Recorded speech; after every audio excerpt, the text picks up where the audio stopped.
जी, आपको मेरी आवाज़ सुनाई दे रही है? क्या आपको बोर्ड क्लियर नज़र आ रहा है?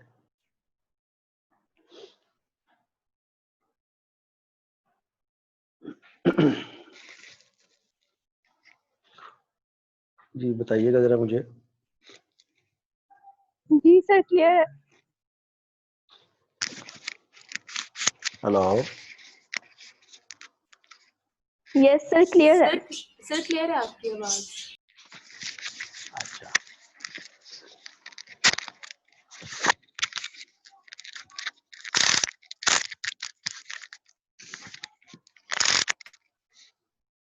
जी, आप लोगों को मेरी आवाज़ सुनाई दे रही है? जी सर। चलें। आज का जो यूनिट हम लोगों ने स्टार्ट करना है दैट इज इलेक्ट्रोमैग्नेटिक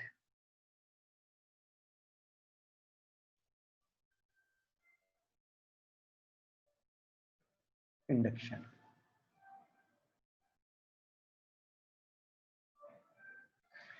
यानी यूनिट नंबर जो 14 हम लोगों ने डिस्कस किया था ना, इलेक्ट्रोमैग्नेटिज्म। इलेक्ट्रोमैग्नेटिज्म हमें बताता था कि करंट की वजह से मैग्नेटिक फील्ड पैदा होता है, और इलेक्ट्रोमैग्नेटिक इंडक्शन हमें बताएगा कि मैग्नेटिक फील्ड की वजह से करंट कैसे पैदा होगा। इस चीज पे हम लोगों ने डिस्कशन करनी है। इससे सबसे पहले जो हमारे पास आएगा टॉपिक आपके जो यूनिट में दिया हुआ है that is about magnetic flux.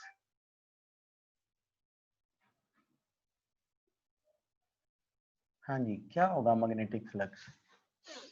जिस तरह इलेक्ट्रिक फ्लक्स के बारे में आप लोगों ने पढ़ा ना कि electric flux is the number of electric field lines passing through an area, इसी तरह number of magnetic field line passing through a certain area is known as magnetic flux. It is dot product of magnetic field and vector area, यानी B A cos theta। अच्छा, अब यहाँ पे दो एक बातें जो याद रखने वाली क्या है, याद रखिएगा एरिया और वेक्टर एरिया एक दूसरे के परपेंडिकुलर होते हैं। ये तो आप लोगों को पहले से अंदाजा है इस चीज का कि जो वेक्टर एरिया होता है वो हमेशा सरफेस पे यानी एरिया पे परपेंडिकुलर हुआ करता है। यानी नोट के लिए जो अहम पॉइंट है वो कौन कौन सी हैं? Area and vector area are perpendicular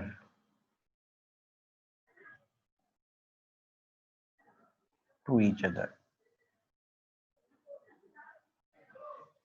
area और वेक्टर एरिया परपेंडिकुलर होते हैं एक दूसरे। Number one. Number two, the sum of angles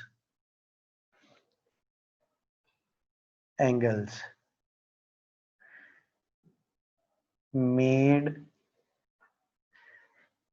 by area and vector area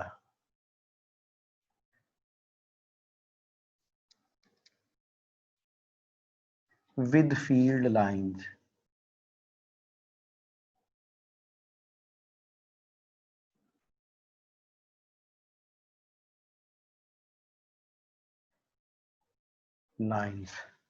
is always 90 degree. For example इस चीज को समझिएगा जरा। फर्ज करो ये मेरे पास एक एरिया है, ठीक है, ये एरिया है, ये वेक्टर एरिया है। अब वेक्टर एरिया हमेशा एरिया के परपेंडिकुलर होगा, ठीक है। मैं कहता हूँ नहीं इलेक्ट्रिक मैग्नेटिक फील्ड लाइंस मेरे राइट से लेफ्ट है, इस तरफ को जा रही है, ठीक है। मैंने इस एरिया को इस तरह रख दिया। अब एरिया मैग्नेटिक फील्ड के क्या हो गया? परपेंडिकुलर। वेक्टर एरिया क्या होगा? पैरेलल। एरिया और वेक्टर एरिया का मैग्नेटिक फील्ड के साथ एंगल का सम कितना आ गया? अब एरिया का एंगल बन रहा है 90, वेक्टर एरिया का बन रहा है 0, तो 90 प्लस 0 90 आएगा।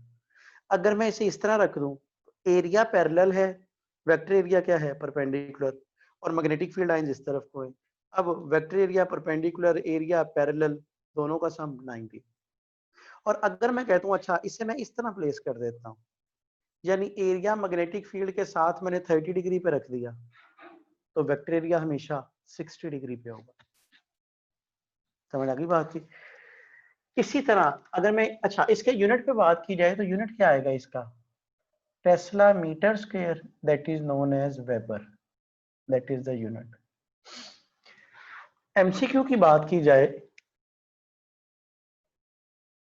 जरा गौर से देखिएगा, मैंने अभी क्या बताया, अगर एरिया पैरेलल होगा तो वेक्टर एरिया हमेशा अगर एरिया मैग्नेटिक फील्ड के परपेंडिकुलर होगा तो वेक्टर एरिया हमेशा मैग्नेटिक फील्ड के पैरेलल, और अगर एरिया मैग्नेटिक फील्ड के पैरेलल होगा तो वेक्टर एरिया हमेशा परपेंडिकुलर होगा। एमसीक्यू है जी, at what angle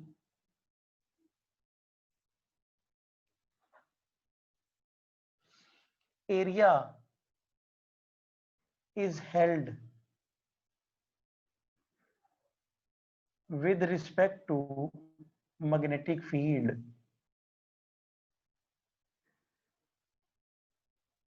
so that the flux will be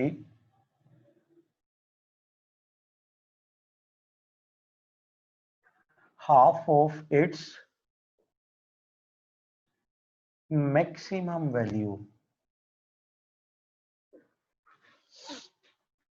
Options 30 degree, option B 60 degree, option C 45 degree, option D 90 degree। हाँ जी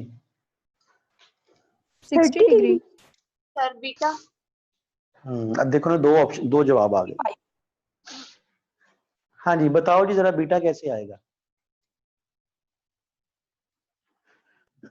सर ये जो कोस थीटा है, ये थीटा मैग्नेटिक फील्ड और वेक्टर एरिया के दरमियान है, तो वेक्टर एरिया जब ये 60 डिग्री पे होगा तो कोस 60 हाफ हो जाएगा।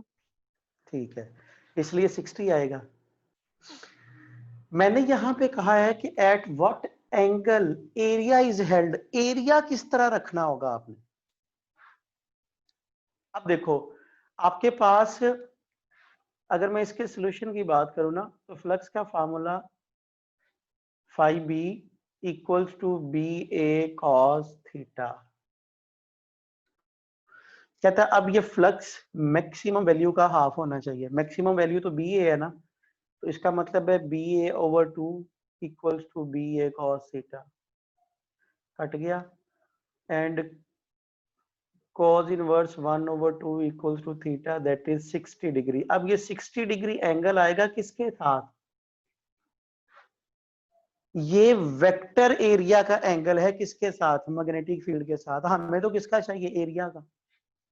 तो अगर वेक्टर एरिया 60 पे होगा तो उसका मतलब है एरिया कहाँ पे होगा? 30 पे होगा। ये आंसर बनेगा। फॉलो किया बात को?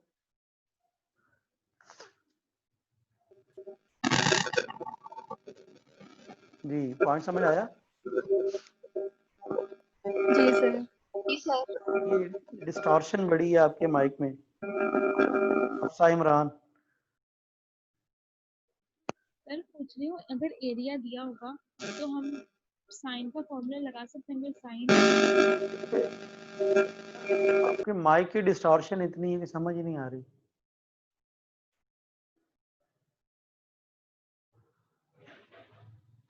जी क्या कह रहे थे?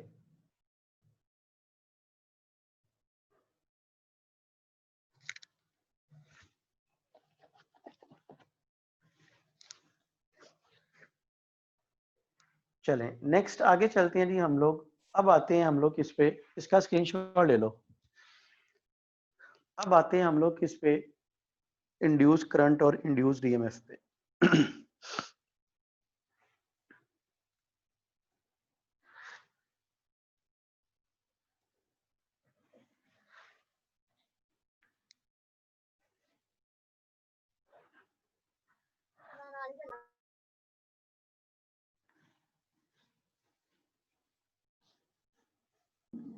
सर अगर थीटा हम स्केलर एरिया और मैग्नेटिक फील्ड के दरमियान है, तो फिर हम साइन थीटा लगाएंगे।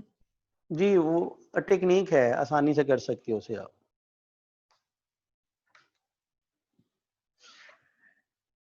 जी induced EMF and induced current।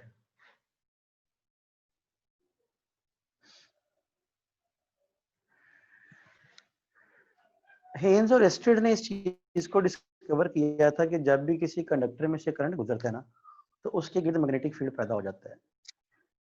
अब चूंकि यूनिवर्स में सिमेट्री है, तो फिर साइंटिस्ट के जहन में ये भी चीज आई कि अच्छा भी अगर करंट की वजह से मैग्नेटिक फील्ड पैदा हो रहा है, फिर लाजमी तौर पे मैग्नेटिक फील्ड की वजह से करंट भी पैदा होना चाहिए। तो फिर माइकल फैराडे और जोसेफ हेनरी ने इस पे काम किया। अब उसी को हम लोग लेके चलेंगे। किया क्या गया, देखने में क्या चीज आई कि एक एक्सटर्नल मैग्नेटिक फील्ड के अंदर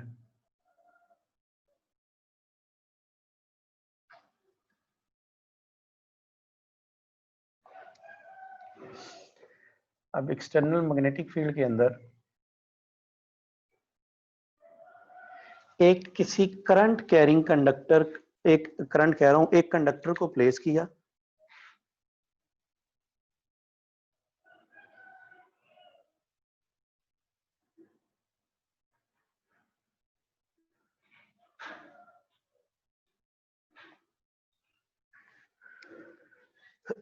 इसके साथ लूप बना दिया गया।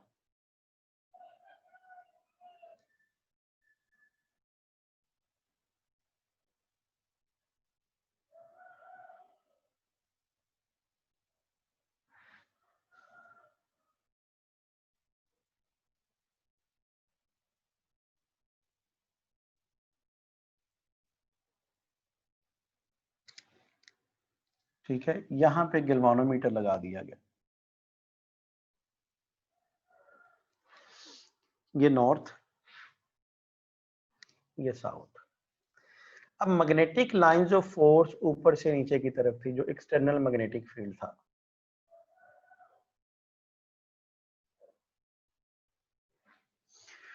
अब ऑब्जर्वेशन में ये चीज आई कि जब ये लूप रेस्ट में पड़ी हुई थी, तो गैल्वानोमीटर किसी किस्म की डिफ्लेक्शन शो नहीं करता था। गैल्वानोमीटर की डिफ्लेक्शन, आप लोगों ने पढ़ा होगा कि गैल्वानोमीटर करंट की डिटेक्शन के लिए इस्तेमाल किया जाता है, या दो पॉइंट्स के दरमियान पोटेंशियल डिफरेंस हो तो उसे डिटेक्ट कर रहा होता है। ऑब्जर्वेशन में ये चीज आई कि जब ये कॉइल रेस्ट में थी तो गैल्वानोमीटर किसी भी किस्म की डिफ्लेक्शन शो नहीं कर रहा था। लेकिन जैसे ही हमने इस कॉइल को मोशन दी, कॉइल को आप लेके गए कहां पे, राइट साइड पे,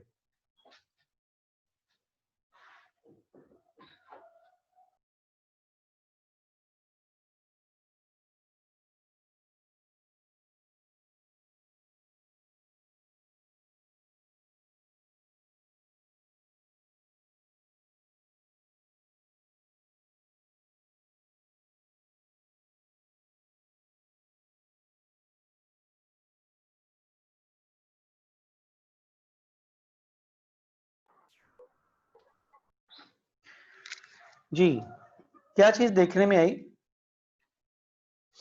कि जैसे ही हम इस कॉइल को, इस लूप को जब मूव किया राइट साइड पे, तो जैसे ही इसमें मोशन प्रोड्यूस हुई, गैल्वानोमीटर ने डिफ्लेक्शन शो कर दी। और मूव करते करते जैसे ही आपने रुक गए, डिफ्लेक्शन दोबारा जीरो हो गई। फिर आपने इस लूप को जब पीछे की तरफ खींचा, वापस बैकवर्ड डायरेक्शन में, अगेन गैल्वानोमीटर ने डिफ्लेक्शन शो की। और जब पीछे की तरफ मूव करते करते रुक गए, तो डिफ्लेक्शन दोबारा से क्या होगी, जीरो हो गई। इसका मतलब है जब तक ये लूप मूव करती रही, तब तक गैल्वानोमीटर ने डिफ्लेक्शन शो की। जैसे ही मोशन खत्म हुई, डिफ्लेक्शन भी खत्म हो गई। अब लूप के मूव करने का मतलब क्या, जरा गौर से देखिएगा। क्या इस वक्त इस कंडक्टर में से मैग्नेटिक लाइंस गुजर रही थी? बिल्कुल गुजर रही थी। इसका मतलब है इस कंडक्टर में फ्लक्स था। जब आपने इस लूप को मूव करना शुरू किया, तो इसमें गुजरने वाली लाइंस की तादाद चेंज होती गई। जब गुजरने वाली लाइंस की तादाद चेंज होती गई तो क्या होता गया, मैग्नेटिक फ्लक्स चेंज होता गया। जब मैग्नेटिक फ्लक्स चेंज हुआ, गैल्वानोमीटर ने डिफ्लेक्शन शो की। जब मूव करते करते रुक गए, उस वक्त फ्लक्स तो था लेकिन अब फ्लक्स चेंज नहीं हो रहा था, इसका मतलब है गैल्वानोमीटर भी डिफ्लेक्शन शो नहीं करेगा। इसका मतलब ये हुआ कि यहां से जो एक पॉइंट सामने है वो पॉइंट ये था कि जब तक इस लूप में मैग्नेटिक फ्लक्स क्या होता रहेगा, चेंज होता रहेगा, तब तक गैल्वानोमीटर डिफ्लेक्शन शो करता रहेगा। जैसे ही इसकी चेंज होने की एबिलिटी खत्म होगी, गैल्वानोमीटर की डिफ्लेक्शन भी क्या हो जाएगी, खत्म। तो एक पॉइंट यहाँ पे साबित ये हुआ कि फ्लक्स के चेंज होने की वजह से यहाँ पे क्या हो रहा था, गैल्वानोमीटर डिफ्लेक्शन शो कर रहा था। अगर फ्लक्स में चेंज नहीं आ रहा था तो गैल्वानोमीटर डिफ्लेक्शन भी शो नहीं कर रहा। Is it clear? फिर एक्सपेरिमेंटली क्या चीज देखने में आई, गैल्वानोमीटर की डिफ्लेक्शन शो करने का मतलब है कि यहाँ पे करंट पैदा होगा। फिर एक्सपेरिमेंटली क्या चीज देखने में आई कि हमने डिफरेंट कंडक्टर्स लिए, डिफरेंट, फॉर एग्जांपल मैं कहता हूँ ये डिफरेंट कंडक्टर का मतलब, एक मैंने कंडक्टर, एक ये कंडक्टर ले लिया, एक ये कंडक्टर ले लिया, एक ये कंडक्टर ले लिया। डिफरेंट कंडक्टर्स को हमने यहाँ पे अटैच किया और डिफरेंट कंडक्टर्स को मूव किया, यानी इस लूप में डिफरेंट कंडक्टर को अटैच करके ऑब्जर्व किया। तो ये चीज देखने में आई कि किसी भी कंडक्टर में पैदा होने वाला करंट और उस कंडक्टर की जो रेजिस्टेंस थी उसका प्रोडक्ट हमेशा कांस्टेंट आ रहा था।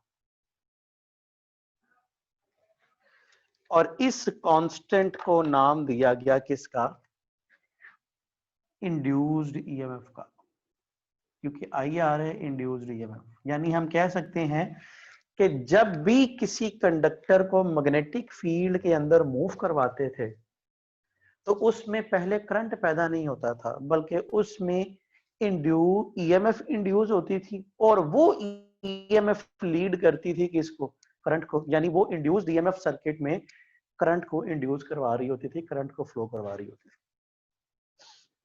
Is it clear? अब ये चीज देखने में आई, the magnitude of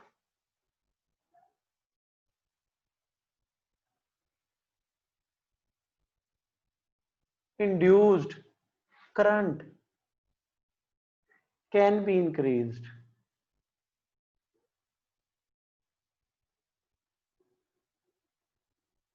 induce current की मैग्नीट्यूड को बढ़ाया जा सकता है, कैसे? नंबर 1 जी, by moving the coil faster. Coil को क्या कर सकते हो आप, कॉइल को तेजी से मूव करवा सकते हो, तब क्या होगा, इंड्यूस करंट की मैग्नीट्यूड को आप बढ़ा सकते हो। ठीक है,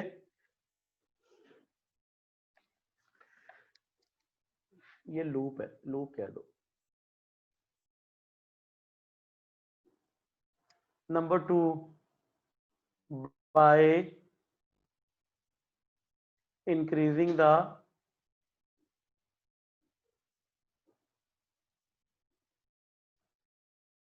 strength of magnetic field, and number 3, by replacing the loop by coil। अब लूप और कॉइल में फर्क समझते हो? लूप बोलती है एक टर्न को और कॉइल बोलते हैं नंबर ऑफ टर्न्स को। ठीक है,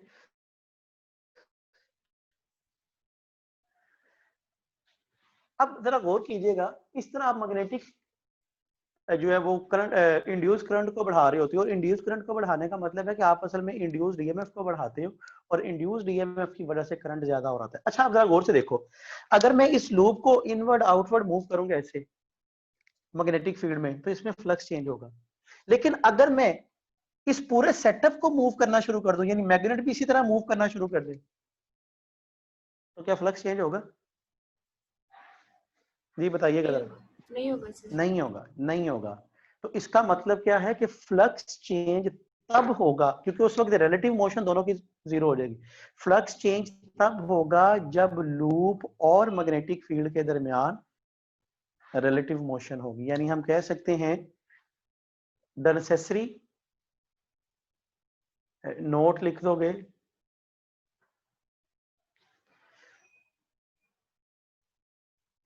the relative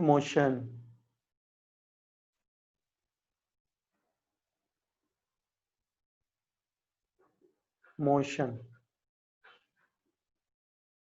between coil and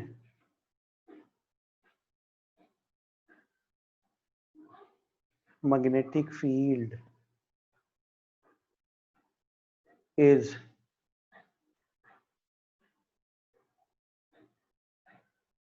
necessary to change the magnetic flux.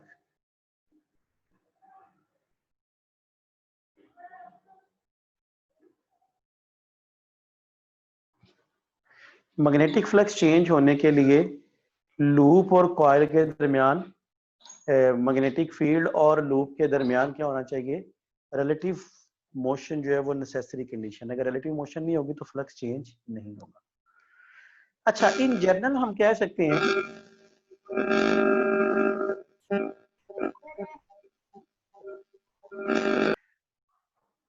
EMF is induced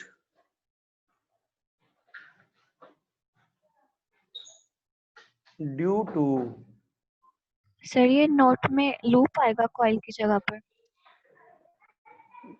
coil number of turns ज्यादा हो जाएगी। अगर कॉइल होगा तो आप इसे कर दोगे, यहाँ पे लूप करना है तो लूप कर दो, इस तरह इस ज्यादा बेहतर होगा। फिर इस तरह लूप और coil. EMF induced due to change in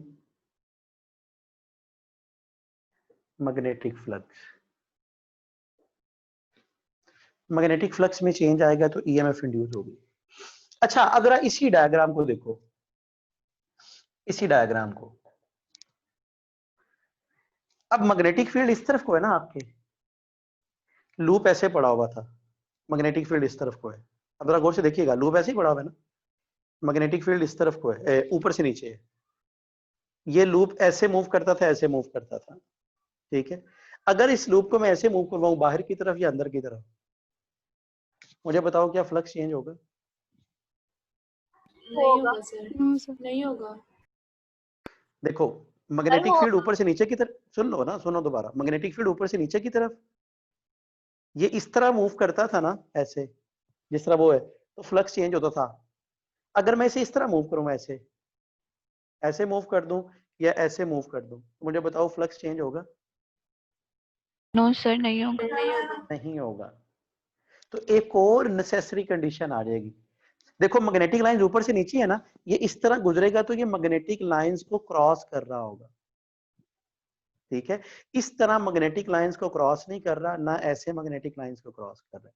तो एक और कंडीशन क्या सामने आ जाएगी कि याद रखिएगा, magnetic flux, changing magnetic flux हमेशा या EMF इंड्यूस करनी है आपने, तो उसके लिए कंपल्सरी कंडीशन क्या होगी कि उस बार उस लूप की या वो जो आपके पास कंडक्टर है वो मैग्नेटिक लाइंस को क्रॉस कर रहा हो। अगर मैग्नेटिक लाइंस को क्रॉस नहीं कर रहा होगा तो उस केस में ना तो मैग्नेटिक फ्लक्स चेंज होगा और ना ही EMF इंड्यूस होगी, ठीक है। लिख दोगे, it is necessary to cross the magnetic field line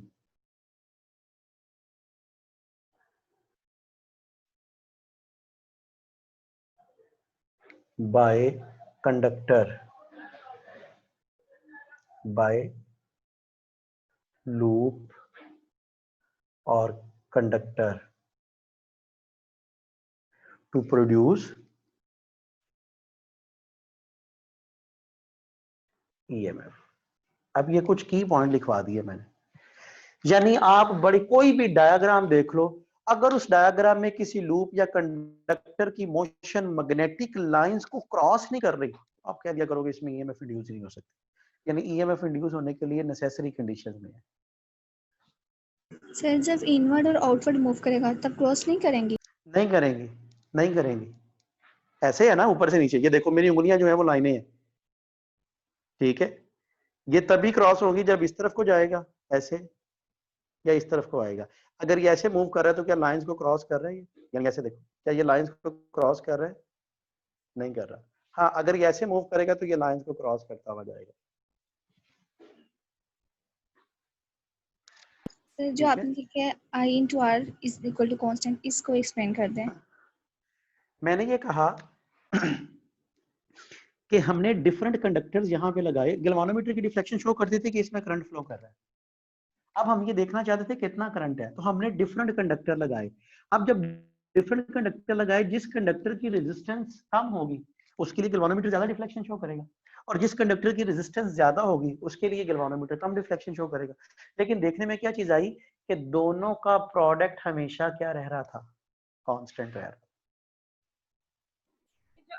समझ आ गई बात?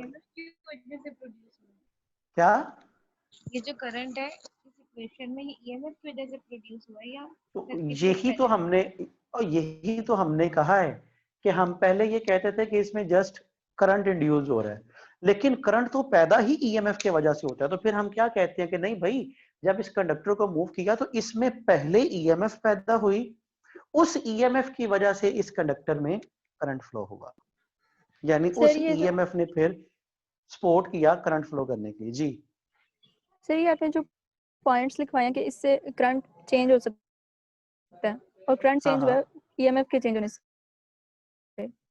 सर ये फॉर्मूले में तो आपने लिखा कि ईएमएफ, देखो ये मैंने बात की डिफरेंट कंडक्टर्स पे। अब अगर आप क्या करते जा रहे हो, कोई एक कंडक्टर लेते हो ना, एक, ये मैंने डिफरेंट कंडक्टर्स पे बात की है। एक कंडक्टर लिया आपने, उसमें आपने लूप को तेज कर दिया, इसका मतलब है उस कंडक्टर में ईएमएफ भी उतनी ज्यादा होगी। यहाँ पे था फिक्स्ड। फिक्स से क्या मुराद, अगर बाकी सारे, अब देखो मैंने यहाँ पे सिर्फ चेंज किया किसको, मैं कंडक्टर को चेंज कर रहा हूँ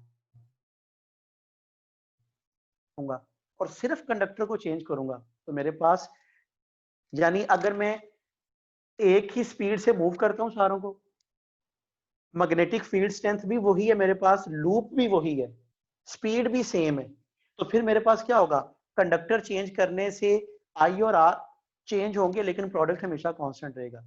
लेकिन अगर मैं कंडक्टर फिक्स कर देता हूं, मैं स्पीड ज्यादा कर देता हूं, तो स्पीड ज्यादा करने से क्या होगा, उसका करंट भी ज्यादा हो जाएगा। करंट ज्यादा होने का मतलब कि उसमें ईएमएफ पहले से बढ़ गई, तभी करंट ज्यादा होगा।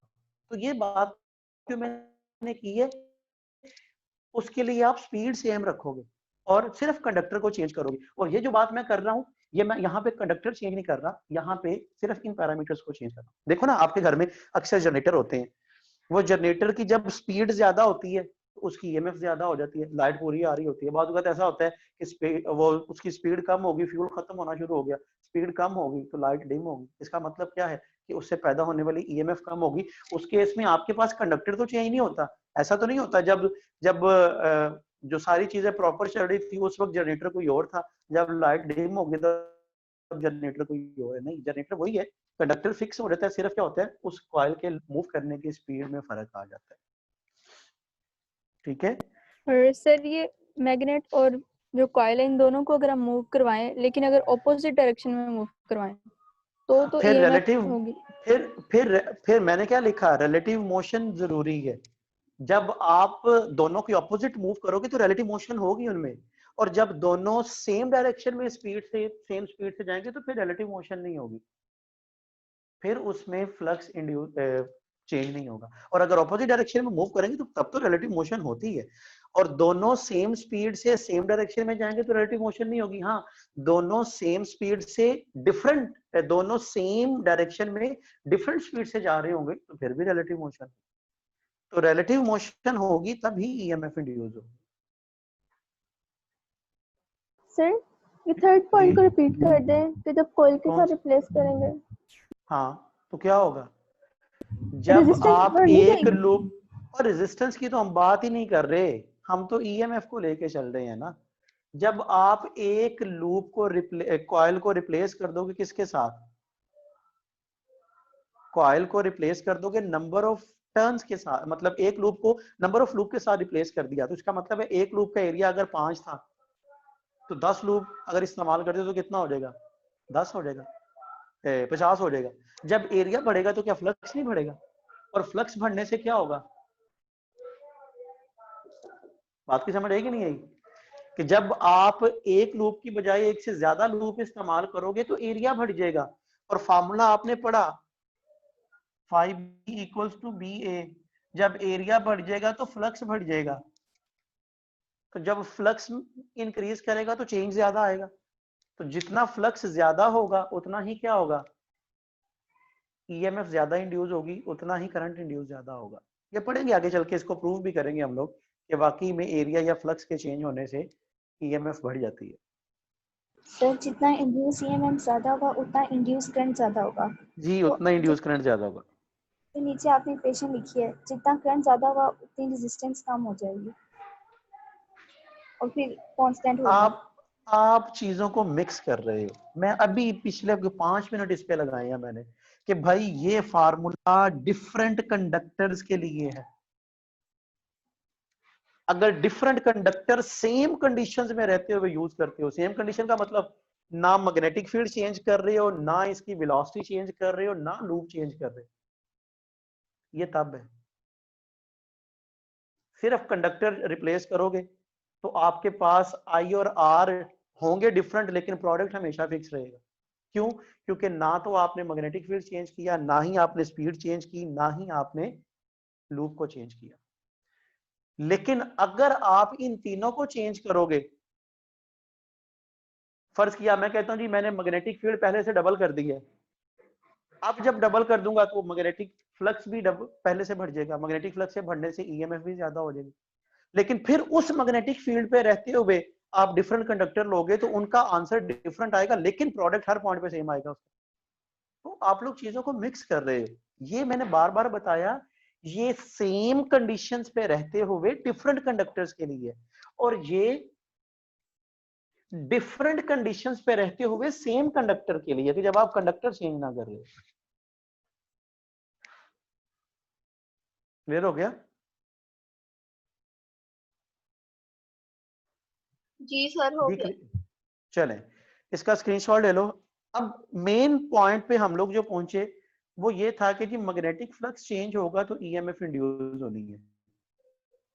अब मैग्नेटिक फ्लक्स के चेंज होने के चांसेस क्या क्या हैं, कौन कौन से मेथड हैं?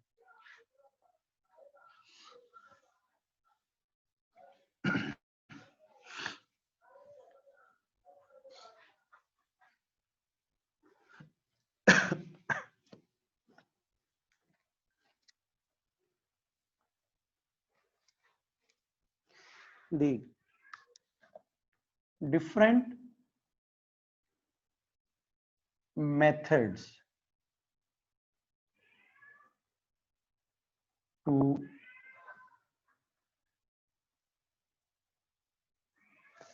change the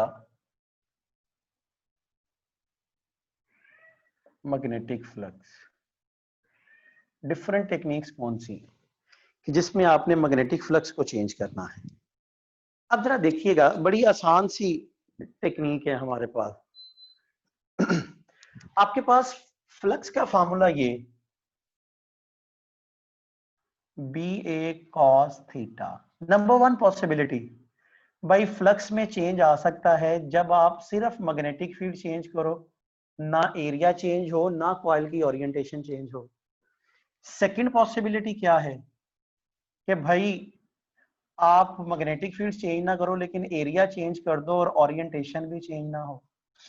थर्ड पॉसिबिलिटी क्या है कि भाई आप ना मैग्नेटिक फील्ड चेंज करो, ना एरिया चेंज करो, जस्ट कॉइल की ओरिएंटेशन चेंज करते जाओ। और ये जो टेक्निक है ये हमारे घरों में इस्तेमाल होती है, जो जनरेटर होता है, कि ना तो कॉइल का एरिया चेंज हो रहा होता है, ना ही मैग्नेटिक फील्ड चेंज हो रहा होता है। हाँ, सिर्फ कॉइल घूम रही होती है, ओरिएंटेशन चेंज हो रही होती है, और वो ओरिएंटेशन का चेंज होना मैग्नेटिक फ्लक्स में चेंजिंग का बायस बनता है। और नेक्स्ट पॉसिबिलिटी है कि दोनों ही चेंज हो जाएं, लेकिन इन दोनों के चेंज होने का रेट यूनिफॉर्म नहीं होना चाहिए। ऐसा नहीं हो कि एक जिस रेट से बढ़ रहा है दूसरा उसी रेट से कम हो रहा है, क्योंकि प्रोडक्ट फिर वो सेम रह जाएगा। अब फर्स्ट मेथड क्या है जी हमारे पास? पहले नंबर पे हम लोग डिस्कस करेंगे कि मैग्नेटिक फील्ड को चेंज करना है। अब हमारे पास ये एक कॉइल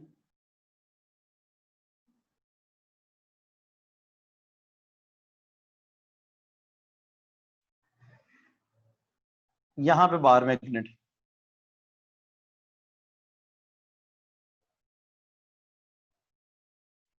नॉर्थ साउथ, ये मैग्नेटिक लाइंस ऑफ फोर्स होंगी। अब क्या सिचुएशन होगी मुझे बताइएगा। अभी ये रेस्ट में है, ये भी रेस्ट में है, क्या दोनों के दरमियान रिलेटिव मोशन होगी? नहीं होगी। No sir. फ्लक्स होगा, इस कॉइल में फ्लक्स होगा?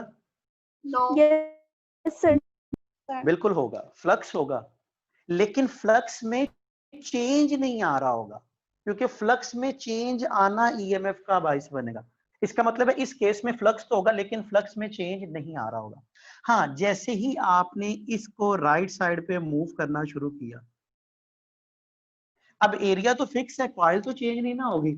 जब ये बार मैग्नेट इसके करीब आता जाएगा, इसका मतलब है इसमें गुजरने वाला मैग्नेटिक फील्ड स्ट्रांग होता जाएगा, ज्यादा होता जाएगा, फ्लक्स में इंक्रीज आएगा। As a result galvanometer deflection show कर देता है। फॉर एग्जांपल गैल्वानोमीटर ने डिफ्लेक्शन शो कर दी इस तरफ को, राइट साइड। अब सेकंड केस में क्या होगा?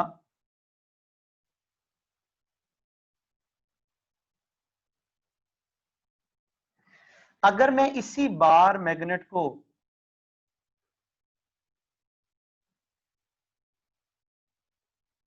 इसके करीब ले गया था ना, मैं करीब ले जाके रुक गया, रेस्ट में आ गया,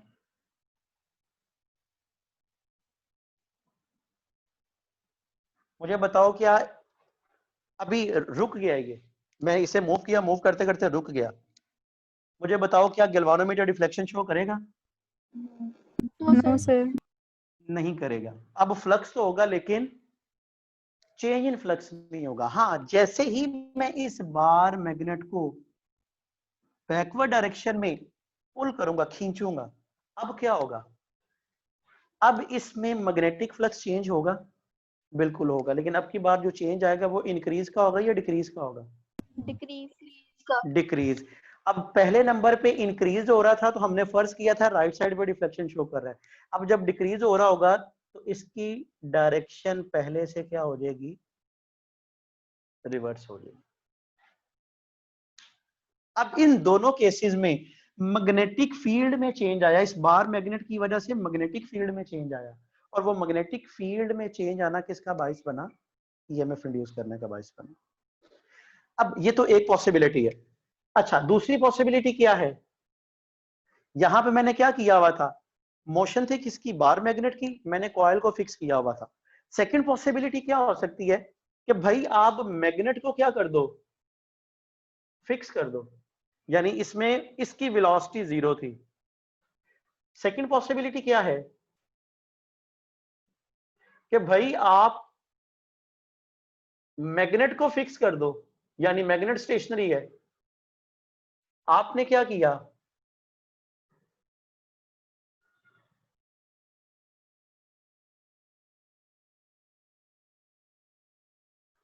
अभी कॉइल भी रेस्ट में है, तो क्या गैल्वानोमीटर डिफ्लेक्शन शो करेगा? नहीं करेगा।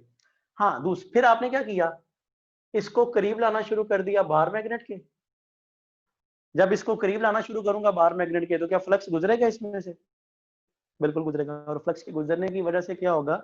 ईएमएफ इंड्यूस होगी। और अगर दूर लेके जाऊंगा इसे बार मैग्नेट से, तब भी मैग्नेटिक फ्लक्स चेंज होगा।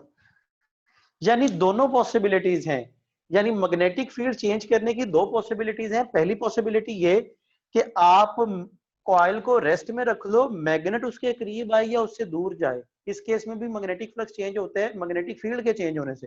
और दूसरी पॉसिबिलिटी क्या है कि मैग्नेट को फिक्स कर दो, कॉइल या तो बार मैग्नेट के करीब आई या बार मैग्नेट से दूर जा रही हो, इस केस में ईएमएफ इंड्यूस होगी। ये तो एक टेक्निक थी कि जिसमें हम क्या करते थे ईएमएफ इंड्यूस हो रही थी मैग्नेटिक फ्लक्स के चेंज होने की वजह से। नंबर 2 टेक्निक की।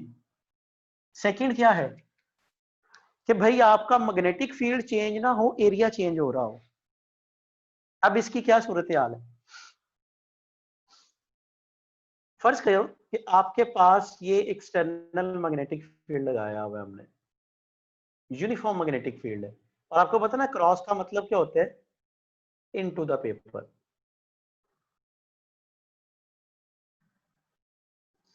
मैंने क्या किया ये एक लूप है या कॉइल है, फ्लेक्सिबल कॉइल, इसके साथ मैंने अटैच किया हुआ है किसको? एक गैल्वानोमीटर को। किसे अटैच किया हुआ? गैल्वानोमीटर को। अब ये फ्लेक्सिबल है, जिस तरह रबर बैंड होता है ना, वैसे इसका कोई ना कोई एरिया तो है इस वक्त, और ये फील्ड यूनिफॉर्म है। मैंने क्या किया, इस कॉइल को पकड़ा, इसे स्ट्रेच किया ऐसे। जब इसे स्ट्रेच करूंगा तो इसकी शेप ऐसे बन जाएगी। समझ आई बात की? रबर बैंड की तरह इसे स्ट्रेच किया तो शेप ऐसी बन गई, इसका मतलब एरिया चेंज हो गया। छोड़ दिया तो दोबारा इस तरह आ जाएगी।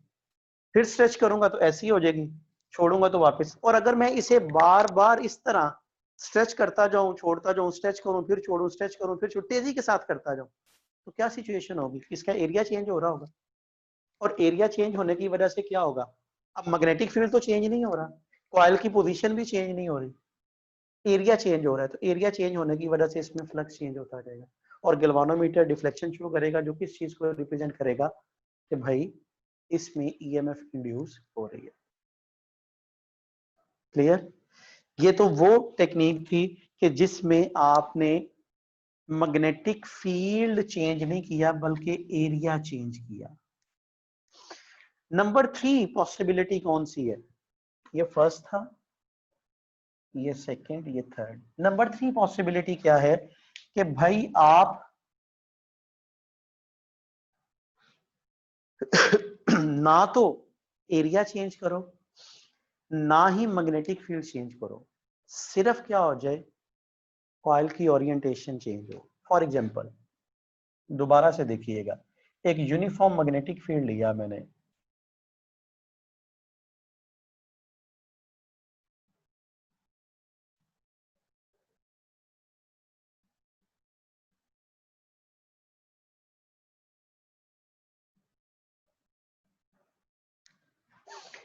इसके अंदर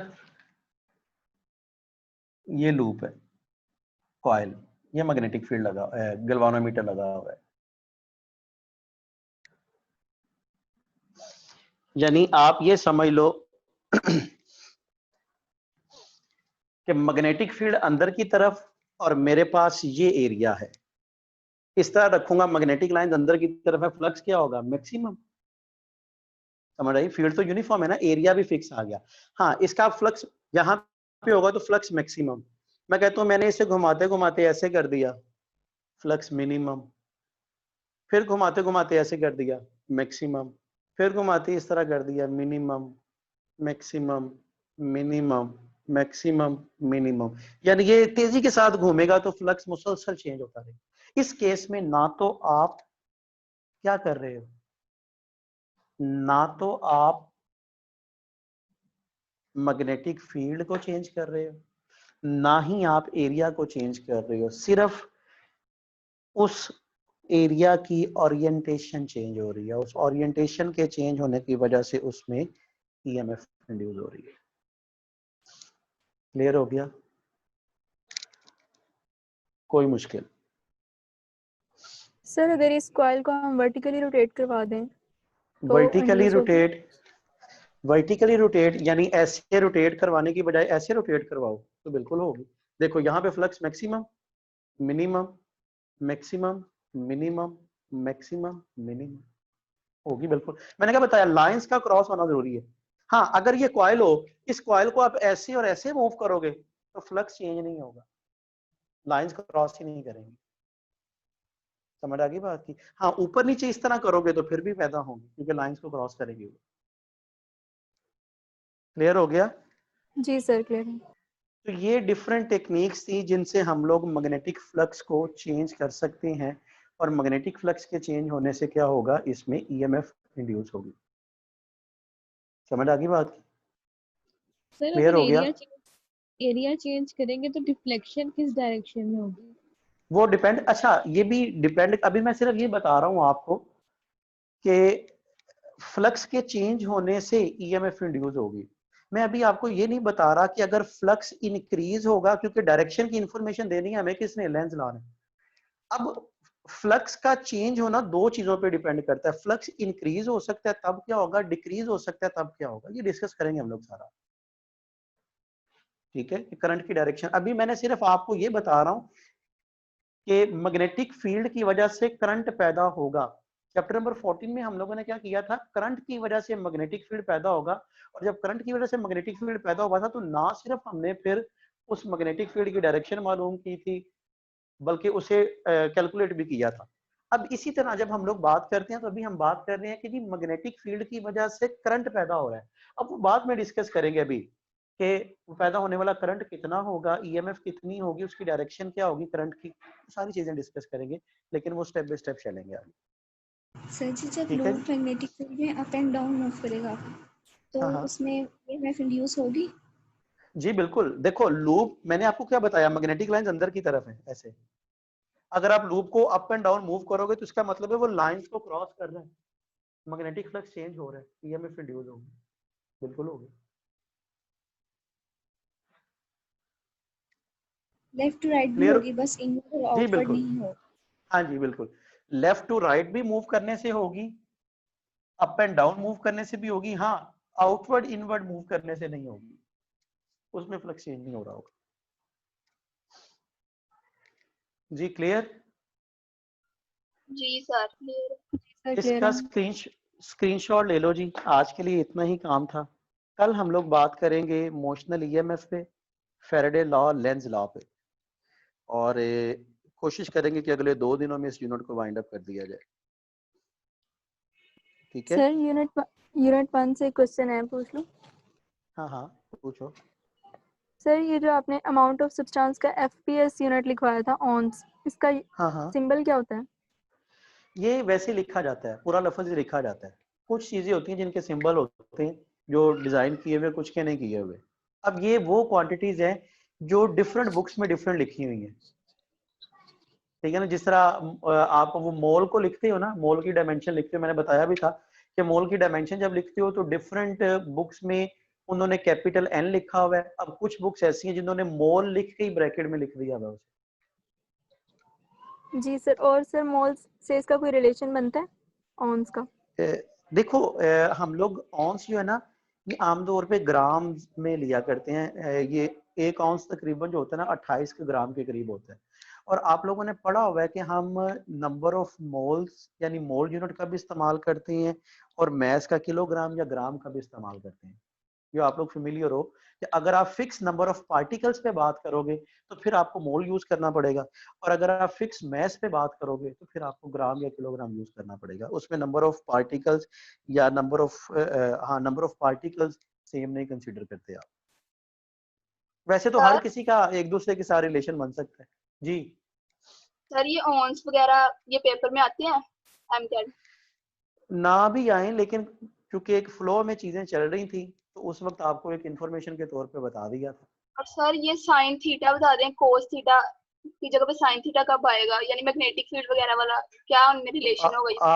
आपने पहले लेक्चर नहीं लिया हुआ, पहले 2 लेक्चर नहीं लिए हुए, वो यूनिट नंबर 2 जो था, वर्क उसका मोशन एंड फोर्स वाला, नहीं या सर, वो वर्क एनर्जी वाला। सर मैं देर से आई थी तो वो नहीं था, ये चले वैसे मुझे पता मैं है उसमें, लेकिन उसमें भी हाँ मैं आप इस तरह कीजिएगा ना कि इसी ग्रुप में ना वो होंगे, क्या नाम, पहले यूनिट के ना कुछ स्क्रीनशॉट, अगर नहीं है ना तो किसी से ले लो, उन्हें एक दफा रीड कर लीजिएगा, फिर मेरे से पूछ लीजिएगा, फिर मैं आपको बता दूंगा। ठीक है, ताकि आप एक दफा उसे रीड कर लीजिएगा, चीजें जहन में बैठ जाएंगी, फिर उसे डिस्कस कर लेंगे। ठीक है, ठीक है सर। चले ठीक है सर जी, ये आज के लिए इतना। हाँ हाँ सर पाउंड जो आपने बताया था ये फोर्स का यूनिट है, तो हम फिर इसे हाँ। FPS यूनिट में मैथ्स का क्यों यूनिट कंसिडर कर रहे हैं? नहीं, मैथ्स का यूनिट कंसीडर नहीं कर रहे। मैंने आपको अगर याद हो तो सिस्टम इंटरनेशनल में 3 क्वांटिटीज को उन्होंने पहले बेस बनाया था। टोटल 7 है ना, लेकिन पहली जो कैटेगराइजेशन थी ना पुराने सिस्टम, वो 3 पे थी। कौन कौन सी? लेंथ, मैथ्स और टाइम के हवाले से। लेकिन FPS जो था उसने मैथ्स को स्टैंडर्ड नहीं बनाया था, उसने फोर्स को स्टैंडर्ड बनाया था। और पाउंड फोर्स होती है, अगर आपको याद हो तो मैंने वो मैथ्स के रेलेवेंट मैथ्स के सामने जाके उसे लिखा जरूर था, लेकिन उसके साथ ब्रैकेट में मैंने फोर्स लिख दिया था कि भाई FPS सिस्टम में मैथ्स स्टैंडर्ड नहीं था, स्टैंडर्ड फोर्स थी।